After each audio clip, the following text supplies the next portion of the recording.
What's going on, Miami Dolphins fans? Welcome back to the Fins Up Network. It's Ben Morgan, and in our recent videos, I've been going position by position with these training camp positional battle previews, but I think that this player versus player training camp battle deserves its own video, and this is the battle for the starting inside linebacker position between Elandon Roberts and Channing Tindall. Now, I got a couple of things for you real quick before we get started. One, in the comments section today, let's say you've got to make a call today, the week one starter at inside linebacker. Do you want to go with the experience of Elandon Roberts, or would you go with the youth and the higher ceiling of Channing Tindall? Let me know in the comments below. And obviously, if you haven't yet already, make sure you are subscribing. And one more thing I want to hit on real quick before we get started. If you're interested in some Miami Dolphin canvas art, go to the backroomcollection.net. I will link it in the comments and in the description as well. You can get 10% off your order on Miami Dolphins canvas prints by using the code FINSUP. So make sure you are checking those out as well. But let's talk about this battle between Roberts and Tindall, because it's a good battle for several reasons. But it's super intriguing because it obviously includes the Dolphins' earliest draft pick in the 2022 NFL draft, obviously, because Tindall was selected in the third round, number 102 overall. But that Dolphins linebacker unit, although that phrasing is a little bit tricky in this situation because of how the Dolphins label some of their linebackers and edge rushers, basically the linebackers I'm considering here is Jerome Baker, Andrew Van Ginkel, Duke Riley, Sam Eguavoen, Roberts, and Tindall. And we all know Jerome Baker is starting as the team's primary inside linebacker. We know Van Ginkel is going to most likely be featured as that outside linebacker, as that edge rusher in those passing situations.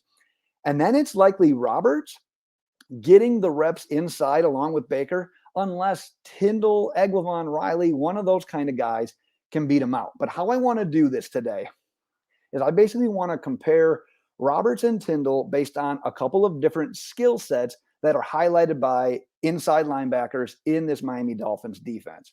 The first one I want to do is the ability against the run. And in regards to in between the tackles, I have no choice but to give the advantage to Elandon Roberts. That duty is a man's game. And you know who stood up and done that for the Dolphins recently? Elandon Roberts. The dude has proven time and time again that he can be that thumper in the middle.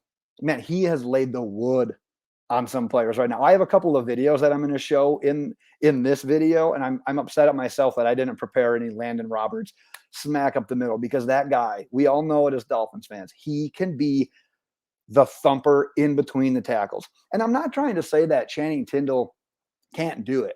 He's pretty decent actually at avoiding blockers at the line of scrimmage, darting through the holes and getting to the running backs. But if you look at his strengths against the run, it's sideline to sideline. It is letting him have that athleticism take over and either chase down a ball carrier trying to stretch a play outside, or beating that running back outright to the spot and getting the tackle. And I've got a run stop video that I want to show for you here. So as you watch this video, he's on the left hash as you're watching it from the defense, from the left side. Watch him and watch the closing speed that he has on this running back right here. He diagnoses the play. He knows the running back is trying to stretch it outside, and he immediately just darts right to the running back. I will show that again. But the ability to diagnose that, the ability to see that the running back is going outside and to make that stop is fantastic. And that's not some FCS opponent that Georgia gets to play week 1 or week 2 in the college football season either. That is against Clemson. That is a highly ranked team. That is a good team in Clemson. And keep in mind, at the scouting combine, Channing Tindall ran a 4.47 40. He had a 42-inch vertical. He had a 10-foot 9-inch broad jump. His athleticism is a top strength. So making plays on running backs outside of the tackles should be something that shows up on tape for him in his NFL career very early. So determining who's better against the run is sort of tricky, since I'd give Tindall that advantage outside of the tackles, but I got to give Roberts that advantage inside the tackles. And overall, I'm going to give a slight advantage to Roberts in this category because he's got the NFL tape compared to Channing Tindall's college tape. So let's give the advantage in that particular category to Elandon Roberts. Now let's look at their effectiveness as a blitzer, because Channing Tindall, in my opinion, has the clear advantage in this category. If you look at Elandon Roberts as a blitzer, you're actually not going to find too much. He's typically not on the field when the Dolphins ask their linebackers to be blitzers. Put it this way: in 6 NFL seasons, Roberts has 6.5 career sacks, so basically one per year. And because we're used to seeing Van Ginkel, Jerome Baker, the safeties Holland and Jones, a nickel cornerback, we're used to seeing those guys on these blitzes. We're not used to seeing Elandon Roberts even on the field here.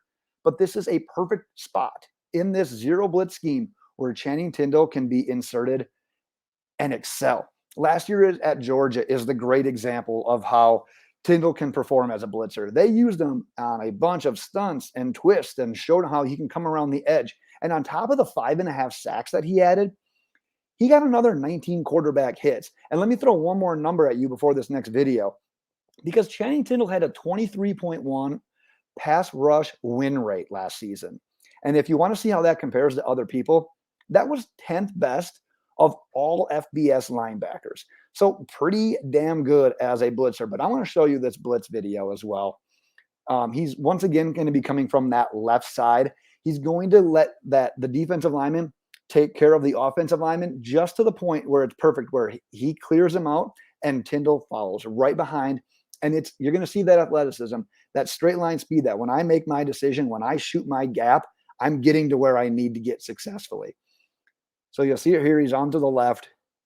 He gets that hole, and the quarterback has no chance. Put on this tape against Tennessee, Channing Tindall was a one-man wrecking crew. I'm going to show that one again here since you know where he's lined up now.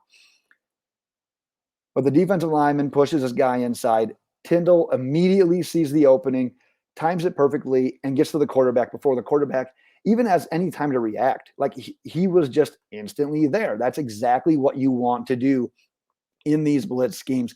And one aspect that isn't necessarily related to blitzing, but best fits in this category, in my opinion, is Channing Tindall's ability in that quarterback spy roll.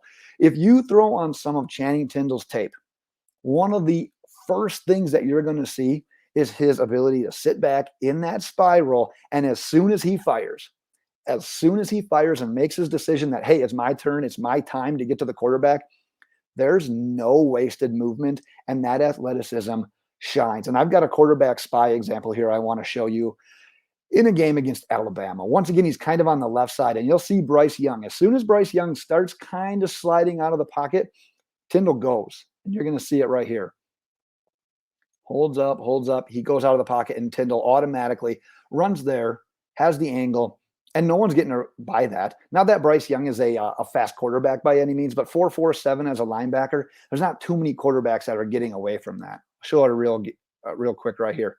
Waits, and just darts. No wasted movement, cuts off Young, ends up recording the sack.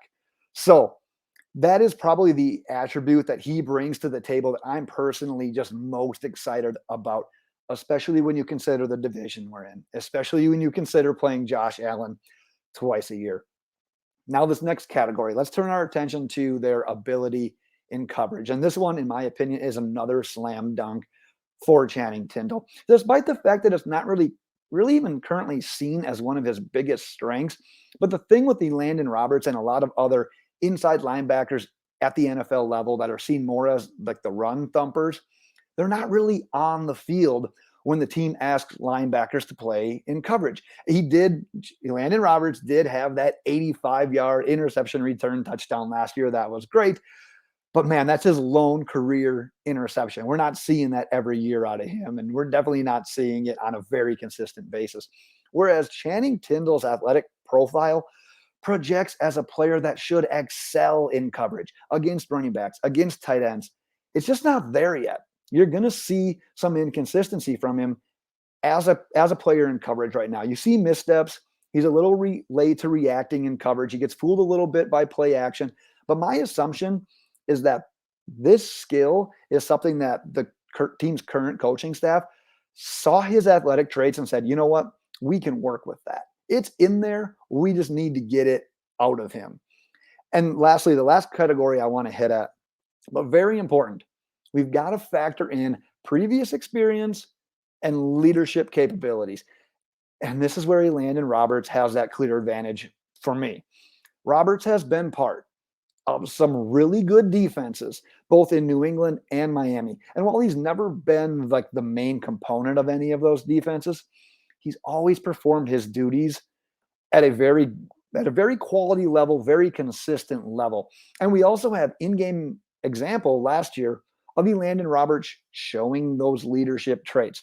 There was that clip the national broadcast caught last year when Elandon Roberts was talking to Tua on the sideline. It was one of those games where Tua didn't play, but probably thought he could have played. And Elandon Roberts let him know, and you could tell he was being positive with Tua, basically saying, dude, keep grinding. Your play, the coaching staff doesn't believe in you right now, but if you keep playing, your play will take care of itself down the road, and you will be the guy. So while this is a minor example that just happened to be caught on tape, it's still a solid example of player leadership in the moment, in the heat of a game. So if we're keeping score based on the categories that I talked about today, you got Elandon Roberts winning the ability as a run stopper, and then in experience and leadership, while Channing Tindall takes the categories of blitzing, quarterback spy, and obviously coverage against the pass game. So it's a pretty equal split, which makes it a very intriguing camp battle. And the good thing for the Dolphins is that since both of these guys excel in different areas, hopefully this year, Channing Tindall's rookie year, you don't have to rely on him on all these snaps. You can utilize both of these players in an area that best fits their skill set. So my conclusion from doing this exercise, I'm glad I did this exercise because I was intrigued by this camp battle, but diving into it a little bit more, I've kind of come to the conclusion that it might not really matter who's labeled as this team's starter between the two. As long as Channing Tindall shows enough in camp and preseason and can be trusted when he's on the field, can be trusted to be on the field. This team's defense is really good right now. They are set up to the point where they can rotate these linebackers in Tindall's rookie year, depending on the game plan, depending on who they're playing against. They can change this up week by week. It's a little bit of a luxury to have. It's kind of a nice thing to have.